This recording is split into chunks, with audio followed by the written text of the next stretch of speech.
There were 2 different ETs on Planet 1. There were 2 more on Planet 2, and there were 3 more on Planet 3. The first one that I'd seen and recalled up to that point, his name was Charlie. That's the name that we had given to him, and he didn't have a problem with being called Charlie. The Cyclopeans, because they only had a single eye, eliminated their depth perception. The insectoids had something of a leg up because of their developed telepathic abilities. What was it like when you first met him?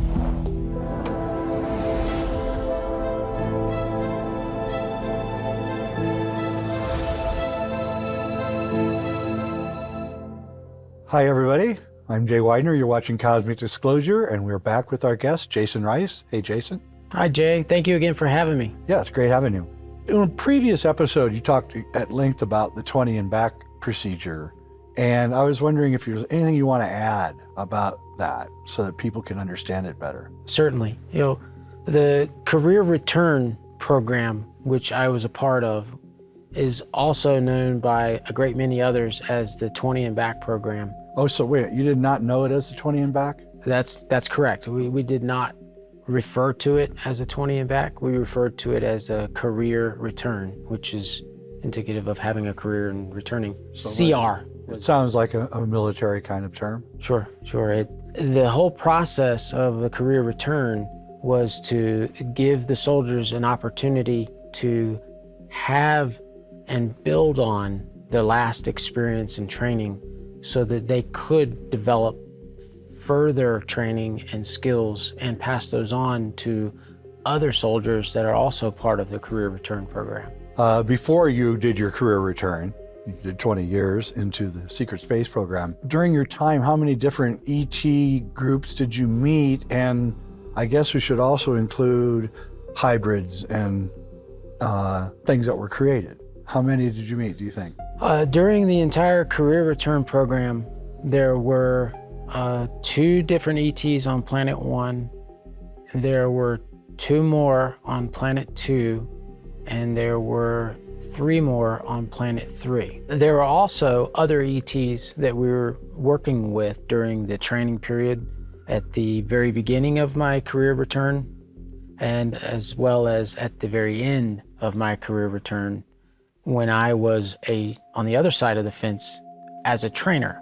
And you worked with other ET groups as a trainer? That's correct.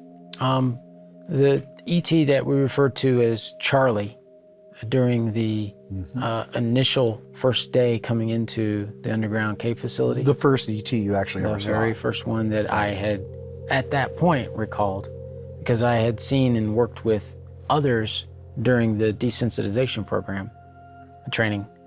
The first one that I'd seen and recalled up to that point, his name was Charlie. That's the name that we had given to him, and he didn't have a problem with being called Charlie.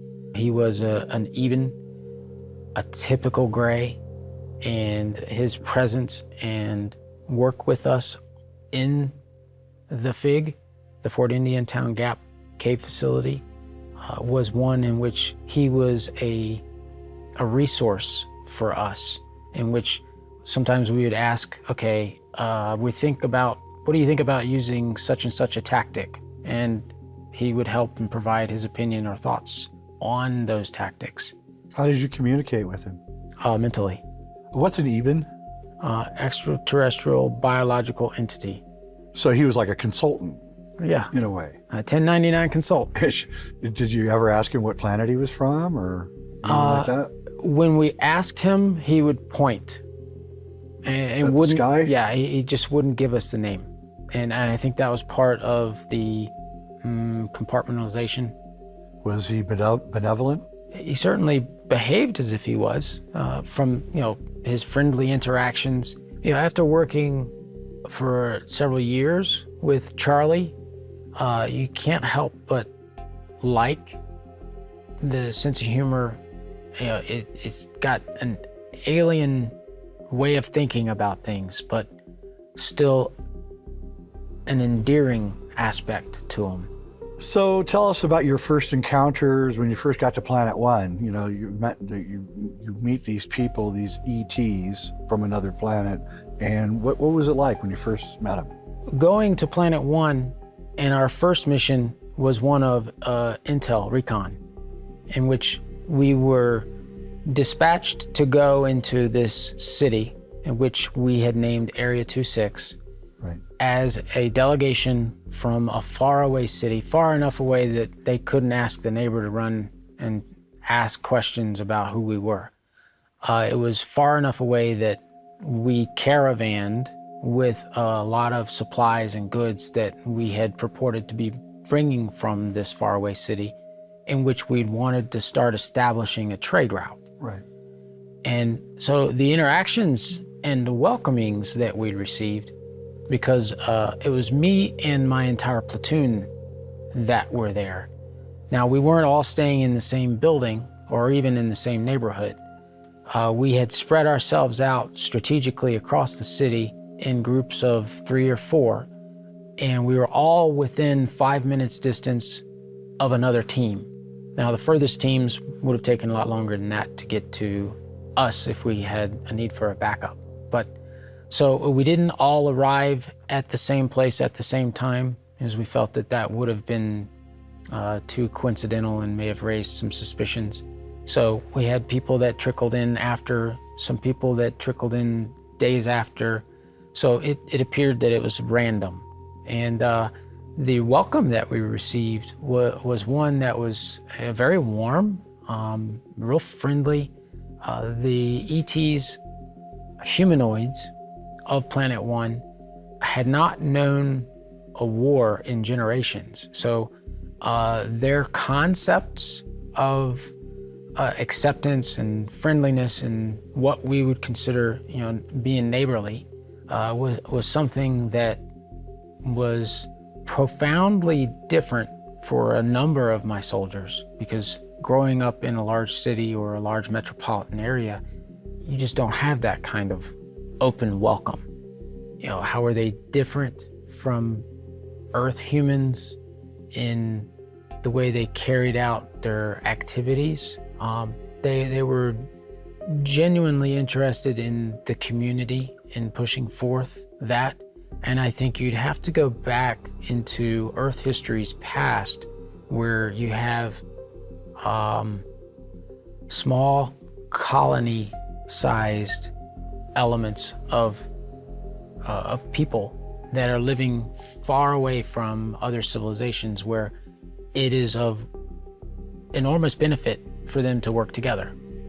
Planet 2, their social structure and how the family unit was set up was different than what we were accustomed to, in that between 3 and 4 different couples were considered a family. Right. And they considered each other their husbands or their wives. So that was also a vastly different characteristic between the humanoids on Planet 2 as well as the humans from Earth. And then on Planet 3, the prior existence of organized crime on that planet meant that there were already existing some of the seedier and darker sides of what we would consider darker side of humanity. Well, they had the same thing there. And Planet 3, incidentally, was the only one, in my experience, that had a type of fiat currency. Was there ever a time that you or any of your buddies, like where you wanted to abandon IDARF and go live go native like Avatar? No. For one thing, we could be tracked, and there was no escaping that. That's true. And the consequences of doing such, time is an illusion. And to be able to reconfigure some of the entertainment value of the holographic systems that we used to a punishment was a very real possibility. And so you could end up spending 5 years in your mind in a prison, isolated, or any number of other punishments, where in the reality of it, it lasts 5 minutes, 10 minutes, an hour. So one of those would be enough to make you not ever want to do it again. Yeah.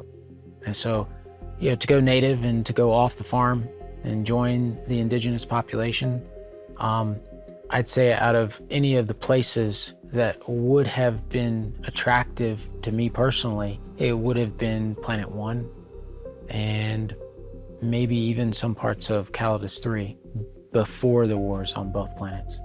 Is there anything that you saw that showed their own personal genius?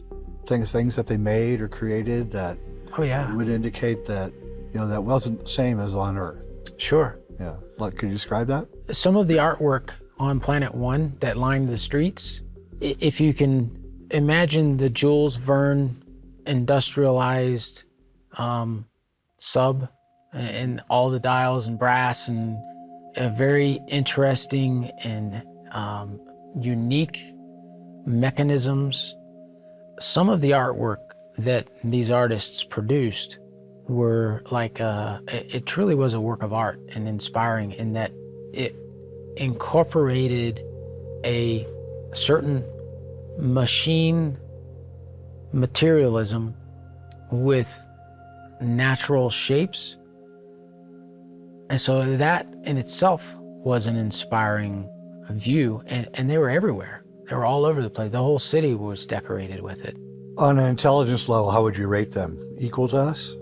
I would say that they had every bit of intelligence as we did. How about on Planet 2? Same thing? Same thing.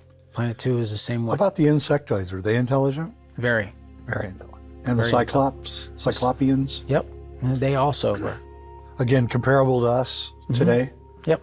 And they only have one eye. So they don't have three-dimensional vision. Nope. That would seem that humans and the insectoids would have a great advantage over them. So the Cyclopeans, because they only had a single eye, eliminated their depth perception. Now, in place of that, their empathic abilities and being able to feel, and when I asked about that, their ability to energetically feel things in their environment was how they explained that's how they compensated for it. Right. The insectoids had something of a leg up because of their developed telepathic abilities, in that, the process of carrying on a conversation between two people requires thinking, communicating internally to your voice box and your mouth and your lips and your tongue, and then forming the words, and then it's a process. Whereas if you can remove that entire need for the communication to happen, you have a lot faster, clearer communication. Sure. And so, along with the ability to communicate in a language, you can also communicate with images, with feelings, with a whole host of other things that are cut out of the act of just talking. I see what you mean. I see what you mean, literally. Literally. So you'd think that would have given the insectoids a great advantage in the war, and that they would win. Absolutely. How come they didn't? Numbers. You overwhelmed them. Well, they were, the insectoids were outnumbered by the Cyclopeans and the humanoids. And, they all three were residents of Planet 3. And so, while they had reached a tenuous coexistence, there were still conflicts at the borders or over certain territories or over certain resource rights. And so, they're 1 against 2. And the reason why they hadn't been destroyed, I think, it was because they had their telepathic abilities, which meant that they were able to also monitor, read, hear what the humanoids and the Cyclopeans never said. Right. So it definitely gave them a huge leg up in intelligence in all number of fields. We strategize in our wars and everything according to our abilities, Mhm. right? How fast we can run, how good we can shoot, and all that kind of thing. The insectoids are a completely different species than us. So what was the difference in the way that they strategize as opposed to how we would strategize?